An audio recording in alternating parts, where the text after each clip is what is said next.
कपालभाति प्राणायाम करते समय आप ये गलतियां मत करना।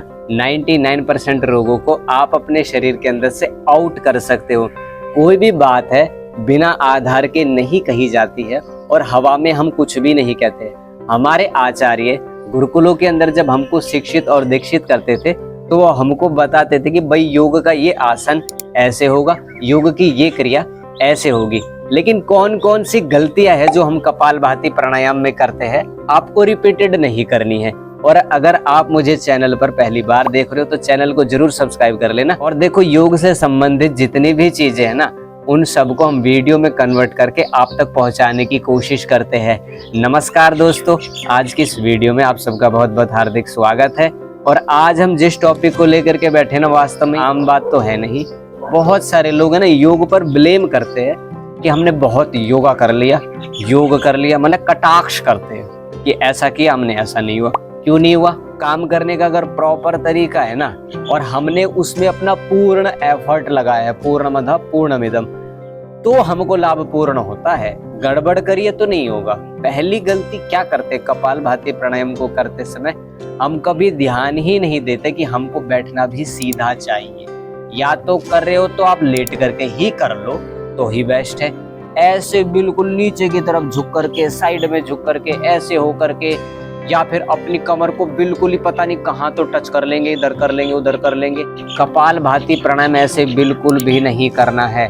योग दर्शन के अंदर लिखा स्थिर सुखम आसनम, कि जिस स्थिति में हम सुखपूर्वक बैठते हैं ना, वही स्थिति हमारे लिए आसन बन जाती है। तो वहां पर जो आसन का विधान है क्यों किया गया है?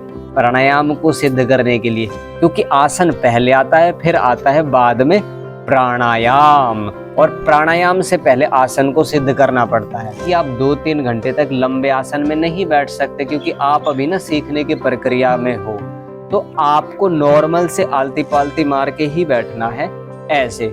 लेकिन ध्यान क्या रखना है, गर्दन आपकी स्ट्रेट रहेगी, बैक आपकी स्ट्रेट रहेगी, और अपना जो हिप्स वाला एरिया ना उसको आपको स्ट्रेट कर लेना है, बिल्कुल ऐसे। कैसे पता करोगे कि हम स्ट्रेट बैठे? तो अपने दोनों हाथों को ऐसे नीचे की तरफ खींच लो, घुटनों की तरफ से ऐसे। अब देखो जो आपकी बैक है ना, और अपनी बैक को आगे की तरफ ऐसे मोड़ने की कोशिश करो और अपने हाथों को यहाँ लेकर के चले जाओ। अब दूसरी गड़बड़ क्या करते हैं, बैठ तो जाएंगे सीधा लेकिन मुद्रा लगा करके नहीं करते। देखो, हमारे शरीर के अंदर ना असंख्य एक्यूप्रेशर पॉइंट है और उनमें ना मुद्राएं भी होती है। जैसे कि ध्यान मुद्रा है, ध्यान मुद्रा हमारे दिमाग को बढ़ाती है। वायु मुद्रा है, हमारे दर्दों को कम करती है।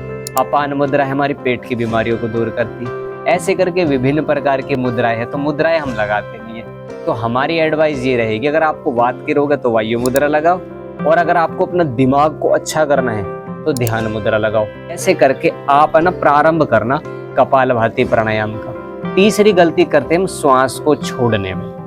क्या गलती करते, देखना ही होगी तरफ। ऐसे करेंगे और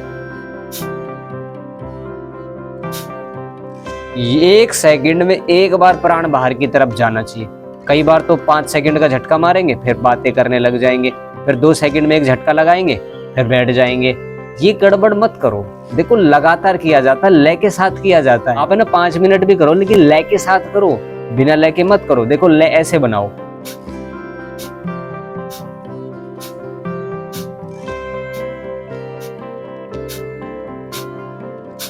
ऐसे करके लय बनानी पड़ती। 1 मिनट तक करो, कोई दिक्कत नहीं, थक जाते हो तो रुक जाओ, लेकिन लय बना करके करो। क्योंकि देखो, कार्बन डाइऑक्साइड जितनी अधिक मात्रा में बाहर की तरफ झटका दे करके हम निकालेंगे ना, उतनी जल्दी हमारी बॉडी डिटॉक्स होगी और हमारे शरीर के अंदर से बीमारियों का धीरे धीरे करके सफाया होता चला जाएगा। लेकिन करेंगे कैसे? कभी तो मुंह को बिगाड़ डालेंगे, कभी गर्दन में झटका मारेंगे, कभी कंधों को हिलाएंगे। देखो, आसन सिद्ध होगा जब ही तो कंधे रुकेंगे ना। तो आपको फोकस करना है अपने प्राणों के ऊपर। ये गलती भी आपको नहीं करनी है। अगली गलती हम करते हैं कपालभाति प्राणायाम में कि मन के अंदर संकल्प नहीं करते, मानते हैं कि हमको ये चीजें आ गई जो हमने बताई है। तो कपालभाति प्राणायाम में ध्यान देना, ये संकल्प करना चाहिए, जैसे ही मैं अपने प्राणों को झटका दे करके बाहर की तरफ निकाल रहा हूँ, उसी प्राणों के साथ में आवात वाही भेषजम विवात वाही अद्रपा, कि शरीर के अंदर से जितनी भी अशुद्धि, गंदगी, पाप, क्लेश, अविद्या, अस्मिता, राग, द्वेष, शरीर के विकार और मन के विकार, और जिस हिस्से में हमको रोग हो जाता है, बीमारी हो जाती है, वहां ध्यान करके संकल्प करें कि कपालभाति प्राणायाम, जैसे कि हमको पेट की बीमारियां है, ध्यान रखना नाभि आपकी ऊपर की तरफ जा सकती है। हमने वैसे चैनल के ऊपर वीडियो शूट करके डाले हुए हैं नाभि के, उनको जाकर के आप देख लेना अगर आपको नाभि की समस्या भी हो रही है तो। ध्यान रखना, पेट में दर्द हो रहा है फिर भी कपालभाति का झटका लगाए जा रहे, जबरदस्ती लगाए जा रहे। कहते कि कपालभाति, देखो दर्द जब कम होना तब कपालभाति करो तो बेनिफिट ज्यादा है, क्योंकि पेट हमारा टाइट हो चुका है, दुख रहा है, यहाँ दर्द हो रहा है, उधर दर्द हो रहा है, फिर भी झटका मारे जा रहे कि कपालभाति से ये हो जाएगा वो हो जाएगा। होगा, लेकिन तरीका उसका ठीक होना चाहिए। संकल्प रखना है आपको, अपने मन के अंदर बार बार ये अच्छे अच्छे पॉजिटिव विचार उठाने हैं। मूलाधार में ध्यान लगाना है, स्वादिष्टान चक्र में ध्यान लगाना है, मणिपुर चक्र में ध्यान लगाना है। ऐसे ध्यान लगाते लगाते लगाते और अपनी नासिकाओं के अग्रभाग में भी ध्यान करते हुए आप कपालभाति के स्ट्रोक लगा सकते हो। और अगली गलती कपालभाति प्राणायाम में जो हम करते हैं, एक दिन करेंगे 10 दिन का गैप। भाई ये कहाँ का विधान है? अगर आप डेली डेली भोजन करते हो तो इसको भी तो डेली ही करना चाहिए ना। अगर कपालभाति में हम गैप देंगे तो कैसे बात बनेगी, कैसे ये लाभ देगा? फिर ब्लेम करना तो हमारे लिए उचित नहीं है ना, आलोचना करना कपालभाति प्राणायाम की। ये गलती आप मत करना।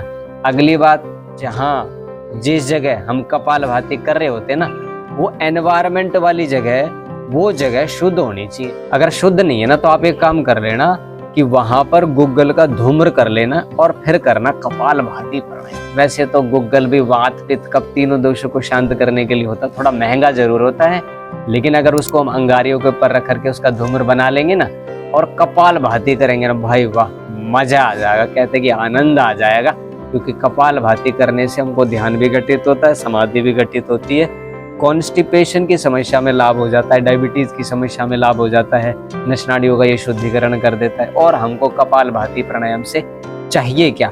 कई सारी सावधानियां हैं।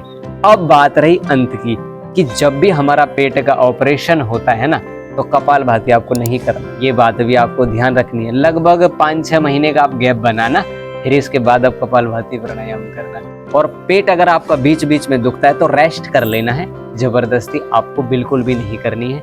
ऐसे करके दोस्तों आप कपालभाति प्राणायाम का अभ्यास बना सकते हैं और इन सावधानियों को अपना करके कपालभाति में आप लाभ पूरा उठा सकते हो। और एक बात और भी है जो मैं आपको बता देना चाहता हूँ, कभी भी कपालभाति को ना भरे पेट मत करना, आपको वास्तव में उल्टियां पड़ सकती है और कपालभाति प्राणायाम आपका नुकसान कर सकता है। और भी अगर दोस्तों कुछ रह गया ना तो हम अगली वीडियो में कवर करने की कोशिश करेंगे। और आपसे हाथ जोड़ करके निवेदन है, अगर आपको ये वाली वीडियो पसंद आई, अच्छी लगी है तो चैनल को ना जरूर ही सब्सक्राइब कर लेना, क्योंकि योग हमारी प्राचीन परंपरा है और महर्षि पतंजलि कहते हैं कि योग करने से हमारे मन के विचार शांत होते हैं और एक हम ऊर्ध्व आरोहण की तरफ बढ़ जाते हैं। इस छोटे से उपदेश के साथ आज की इस वीडियो का समापन करते हैं।